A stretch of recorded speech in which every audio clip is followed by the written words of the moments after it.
Welcome back to SD bio. দেখো HS 2026-এর সংস্কৃত semester 3 প্রশ্নপত্র খুব মোটামুটি স্ট্যান্ডার্ড।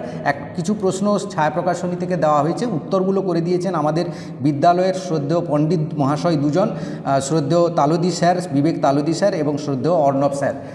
এই দুজন স্যার করে দিয়েছেন, তাই উত্তরগুলো মিলিয়ে নাও। প্রত্যেকটা উত্তর আশা করি ঠিক হবে। যদি ভুল কোনো থাকে তাড়াহুড়োর মধ্যে কিছুক্ষণের মধ্যে কমেন্টে পিন করে দেবো। হ্যাঁ, আর সিরিজ ধরে মেলাবে। রাজহংসের পদযুগল, এটা হবে রৌপ্য শৃঙ্খলের দ্বারা। ডিটটা শূন্যস্থান পূরক, বালচন্দ্রিকার স্বামী হলেন পুষ্পভব, বিটটা হবে।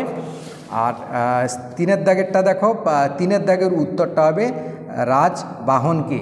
হ্যাঁ, চারের দাগেরটা রাজবাহনকে ব্রাহ্মণধম ছিলেন, ওটা হচ্ছে চণ্ডবর্মা। তারপরে পাঁচেরটা দেখো, রাজবাহন কোন রাজ্যের রাজপুত্র ছিলেন, এটা হবে মগধ। আচ্ছা, পাঁচেরটা হলো, ছয়েরটা দেখো, এই শব্দের অর্থটি হলো লাভ করা। হ্যাঁ, ডিটটা হবে। সন্ধি বিচ্ছেদটা দেখে নাও। সন্ধি বিচ্ছেদ যেটা হবে, সির দাগেরটা হবে। সন্ধি বিচ্ছেদটা দেওয়া আছে, তোমরা সন্ধি বিচ্ছেদটা মিলিয়ে নাও। এবার মন ও বুদ্ধির মধ্যে শ্রেষ্ঠকে এ হবে বুদ্ধি। তারপরে দেখো নয়েরটা, কর্মেন্দ্রিয় কয়টি, কর্মেন্দ্রিয় 5টি। 10এরটা, কারা শ্রেষ্ঠ ব্যক্তির অনুসরণ করেন, সাধারণ মানুষেরা। 11রটা দেখো, শকুন্তলা পালক পিতা হলেন কে, না কর্ণ। এটা প্রশ্নটা, হ্যাঁ, এবার ডিটটা হবে। এবার দেখো 12টার উত্তর যে সংস্কৃত, কথা কে বলেছিলেন, প্রিয়ংবদা। হ্যাঁ, এরটা হবে। 13টা, দুষ্মন্ত শকুন্তলার মতে বিবাহ হয়েছিল কি না, গান্ধর্ব মতে বিবাহ হয়েছিল। 14টা দেখো, 14র উত্তরটা সত্য মিথ্যা মিলটা করবে, দিয়ে মিলটা মিলিয়ে নেবে, এটা হচ্ছে বিটটা হবে সঠিক উত্তর।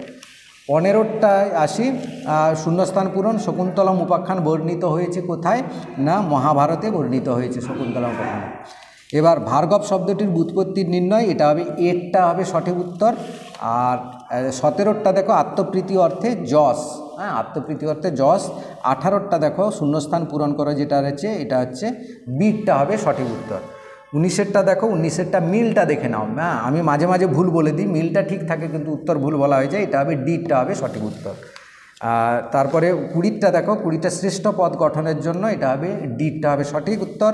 21টা মিলটা দেখে নাও, মিলটা পাশাপাশি করা হয়েছে এবং তার উত্তরটা হচ্ছে সি। মিলটা দেখে তারপরে কমেন্ট করবে। এবং 22টা দেখো, রেখাচিত্র শব্দটির কারক বিভক্তি, বিটটা হবে সঠিক উত্তর, কর্মে দ্বিতীয়া। 23টা কি স্যার করতে ভুলে গেলেন, কারকের ব্যুৎপত্তি হলো, এটা বোধহয় এইটা করতে চেয়েছিলেন বোধহয়, জানি না, ওটা বোধহয় ছেড়ে গেছেন।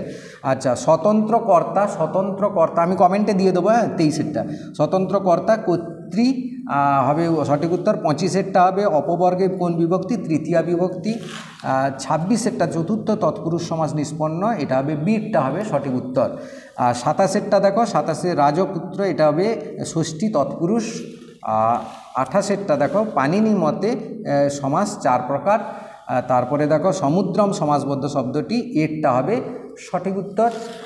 30টা দেখো, অভাব অর্থে, এটা হবে নির্জনম। 31টা দেখো, ভাসের ছদ্মনাম অগ্নিমিত্র। এবং 32টা দেখো, কবি ভবভূতির, এটা হবে মালতী মাধব। 33টা হবে, এইটা হবে সঠিক ক্রম। হ্যাঁ, এরটা হবে সঠিক ক্রম। 34টা সংস্কৃত সাহিত্যে সর্ববৃহৎ হচ্ছে স্কন্দপুরাণ। বামন শব্দের অর্থ ক্ষুদ্রাকৃতি। 36টা দেখো, দশমিক সংখ্যা আর্যভট্ট করেছিলেন এবং 37 ধনাত্মক ঋণাত্মক ব্রহ্মগুপ্তের সময় হয়। কুমার সম্ভব রচয়িতা হচ্ছেন কালিদাস, এটা জানো সবাই। ব্রহ্মগুপ্ত রচিত গ্রন্থটি হলো ব্রহ্মস্ফুট সিদ্ধান্ত। আর 40 দাগেরটা দেখো, সেটা হবে মুদ্রা রাক্ষস।